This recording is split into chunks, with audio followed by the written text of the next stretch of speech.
Сәлеметсіздер. Мынау біздің тарих, оның ішінде күні кешегі ардақты бәрімізге Алашорданың тарихына байланысты бір шағын ғана ойымды айтайын дегенім. Осы уақытқа дейін әрине осы тәуелсіздік жылдары тәуір жұмыстар істелді. Оның ішінде Қойгелді Мәмбетов бар, анау Жұртбай бар, тағы басқа біраз мамандар. Содан кейін анау Ақжол партиясы мамандары жұмыстанды. Бірақ мына мәселе әлі шешімін тапқан жоқ. Ол бірінші, осы өткен ғасырдың 20-шы жылдарындағы бірінші аштық шағын, одан кейін 29-30 жылдардағы аштық, сосын ең үлкен 31-32 жылғы аштық. Осылардың барлығында біздің қазақтың 4 миллионнан астам адамы қайтыс болды. Жасанды аштықтан. Енді одан кейін репрессия белгілі. 60 мың адамды репрессияға ұшыратып, барлық зиялыларды. Оның 25 мыңы атылды. Осының себебі неде? Осыны әлі біздің тарихшылар ашқан жоқ. Оның менің ойымша бұл жанұзақ әкім. Бірінші себеп 20-шы жылдың басында Ахмет Байтұрсынов бар, Ермеков бар, 3 адам барады. Алашордалықтардың атынан ғой негізінен. Барып, Лениннен оның қабылдауында болып, мәдени автономия сұрайды. Сол кезде Ленин айтады, неге мәдени автономия? Толық автономия алыңдар. Картасын сызып әкеліңдер деп қайтарып жібереді. Содан бұлар өздерінше карталарын жасайды. Қазақстанның сонымен келеді. Келсе, Ленинде жұмыстанған екен, ол большевиктердің ұсынысы бірінші, екінші казактардың ұсынысын көрсетеді. Казактардың ұсынысы бойынша ең құнарлы жерлер мына Жетісудағы өзеннің бойлары, Орал өзені, Есіл барлығының бойларын қазақтарға қалдыру керек дейді. Жайық бар, анау бәрі. Оны Ленин бәрін түгел қайтарып тастайды. Содан кейін Сібірдің 2-3 губернаторы қарсы болады автономия беруге. Оларды шақыртып, ол кезде қарашайшы, еңбек. Пойыз жоқ, самолет жоқ, түрксиб салынған жоқ әлі. Атшанамен келеді ғой, қысты күні. Сосын күн жарым жиналыс жасайды. Сонда осы Қазақстан туралы. Сосын губернаторларды сендер шовинистсіңдер деп, олардың ұсыныстарын қабылдамай тастайды. Олар жалпы автономия беруге қарсы. Ресейдің құрамында болсын. Содан міне қазіргі Қазақстанның территориясы, оған қоса Орынбор облысы, Қарақалпақты қосып береді. Өзбекстанның жартысы Ташкентті қосып береді, Қазақстанның автономиясы, және Қырғызстанды. Енді осылай бір жақсы істер басталып жатқан мезгілде, азамат соғысы басталып кетеді. Әлихан Бөкейханов бастаған алашордалықтар ақтарды қолдап кетеді, большевиктерге қарсы. Содан ол енді соғыстың кезінде мына бізге белгілі Дутов Оралда, анау Ақжайық романынан да білеміз тарихи. Басқалайда Чапаев келіп, Дутовтың армиясын қиратады Оралда, анау Скоркиннің түбіндегі шайқаста. Содан олар қашып Қытайға асып кетеді. Сосын Колчак. Колчак ол біздің жиеніміз, шешесі, оның анасы осы Ақмола облысының түбінде туған қазақ қызы. Соларға сол кездегі Әлиханның хаттары бар, анау дос деген біреу, тағы біреулер жазады, соларды атып кет дейді. Енді өзінің жаулары болар, қайдан білейін. Содан ақтар жеңіліп кетеді, бірақ кеткенде жолында қазақтарды атып, оңды солды қырып кетеді. Содан кейін қазақтардың Алашордаға ермеуінің себебі де содан болар. Себебі оның алдында 16-17 жылдары Амангелдіге 52 мың сарбаз еді. Анау Жетісудағы Бекболат батырға 20 мыңнан астам адам еді. Ал Алашордашылар үкімет құрып жатыр, жерін белгілеп, бәрін істеп жатыр. Бір әскер жоқ, бір 100 әскер жоқ. Ермейді қазақтар. Оның негізгі себебі сол болу керек. Алдыңғы бұлардың ақтарды қолдауы. Содан кейін көп кешікпей Орынборды большевиктер тартып алып, Астананы Қызылордаға аударады. Содан Ташкентті де қайтадан құрылатын Өзбекстан республикасына беріп, Ташкент болғанда Өзбекстанның жартысы ғой, түгел кетеді. Одан кейін біраз уақытта Қарақалпақ та кетеді, Қырғыз да кетеді. Себебі тарих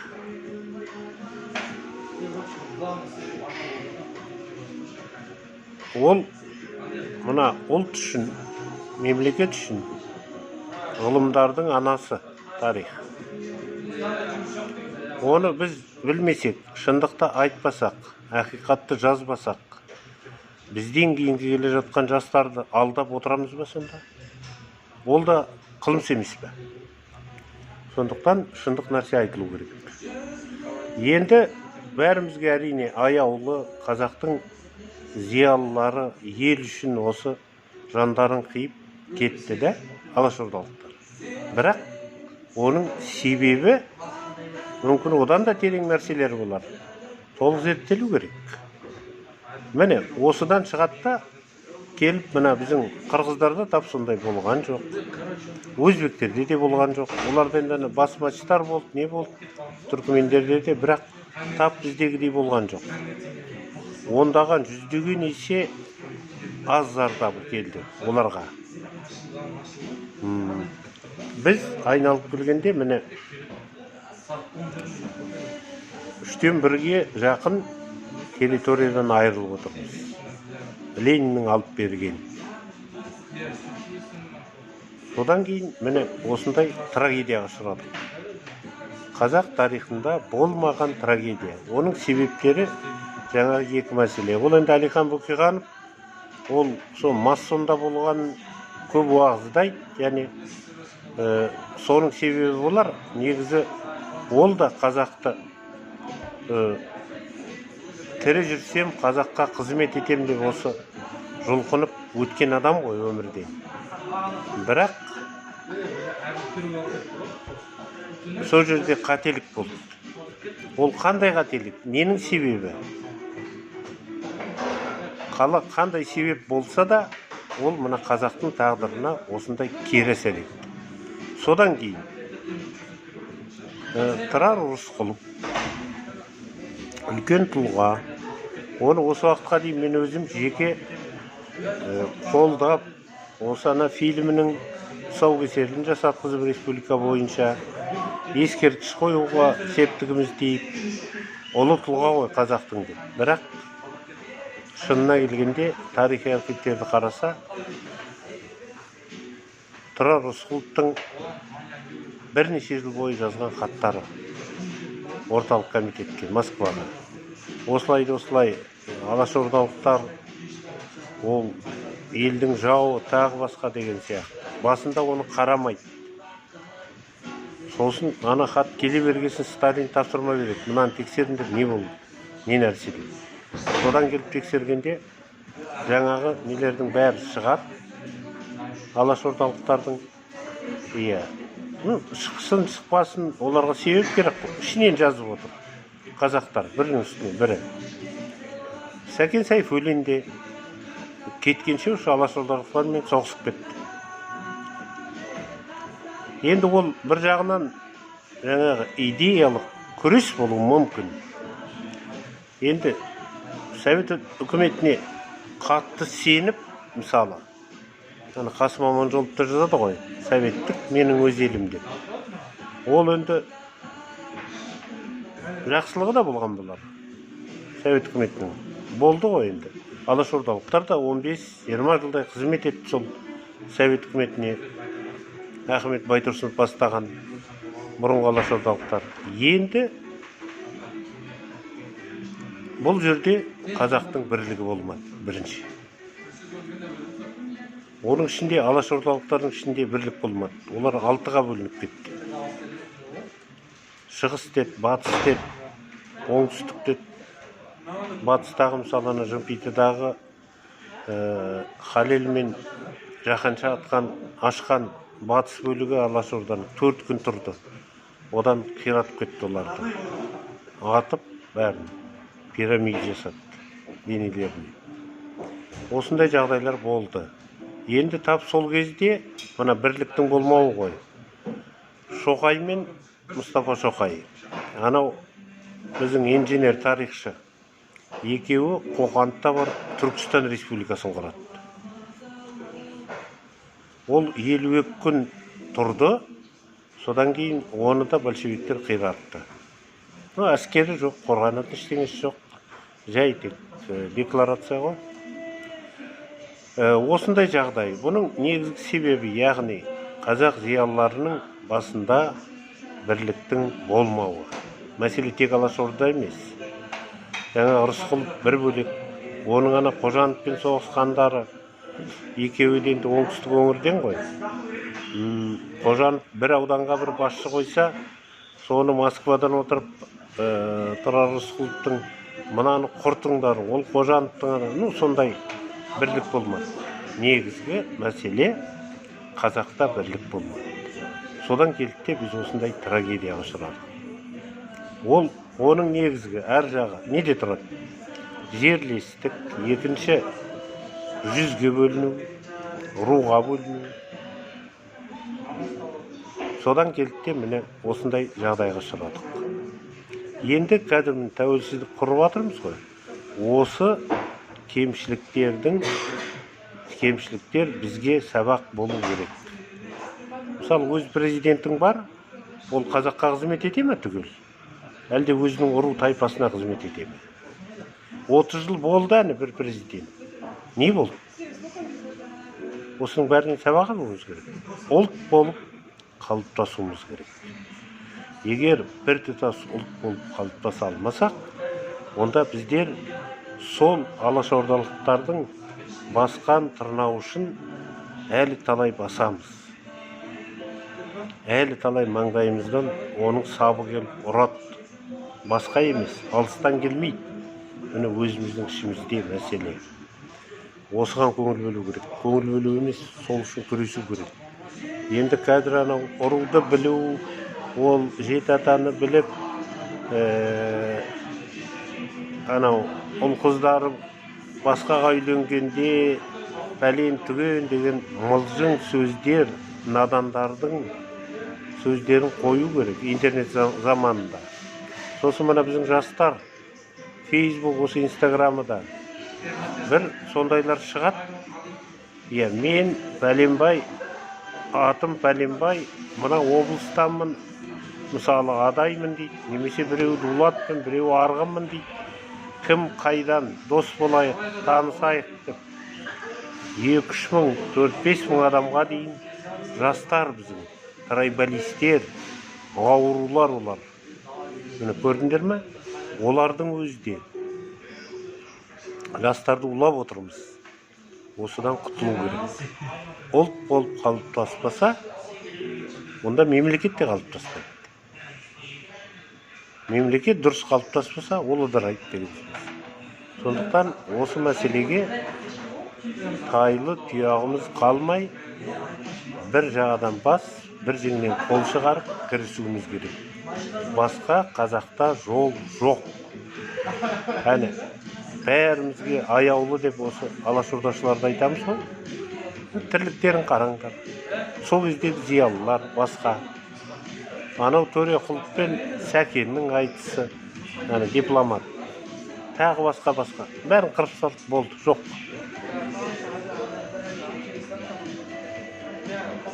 Оларды білмеймін, енді о дүниеде бастары қосылды ма, қосылмады ма? О дүниеде бастары қосылған жоқ. Сондықтан оларға қазақ та ерген жоқ. Енді анау большевиктер, Ленин, потом одан кейін Сталин бастаған жаңағыдай тірліктер жасады.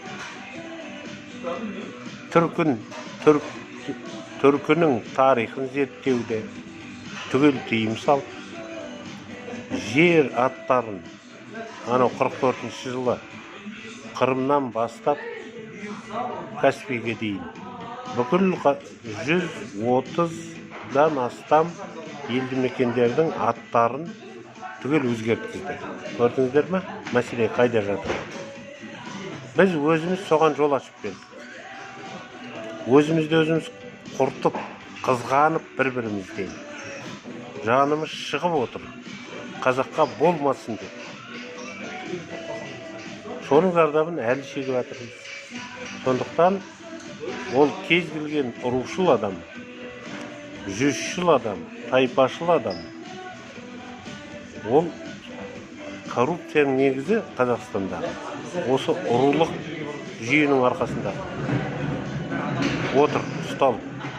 Ол мемлекеттің жаулары, олардың бәрі. Бірі өздерін данышпан біздер, немесе мына ұрудың көсемдері болып отқандар. Ол біріншіден қазақтың жаулары, екіншіден Қазақстанның жаулары. Ол жазушы бола ма, ғалым бола ма өздерінше. Бірақ елдің жаулары, солай қараңдар. Басқа болмайды. Қазақты бөлетіндердің бәрі қазақтың жауы. Осылай деуіміз керек. Енді оны түсінетін кез келді. Түсінбесек, сол баяғы қамыт, құлдық қамытты мойынға ілуге дайындалу деген сөз. Бұрынғыша жүре берсек. Сондықтан тәуелсіздік деген сөз, азаттық. Азат болу үшін күресу керек. Бірлік керек ағайын. Жақсы күндерді қарсылайық. Жақсы атқан таңдар. Елдің болашағын ойлайық. Әр қайсымыз мына өмір сүріп жүргенде барлығы осының ұлттық идея, мемлекеттік идеология, атамекен үшін, жер үшін, ана тіл үшін күрес. Әр күн күрес болу керек. Сонда ғана ел боламыз. Рахмет.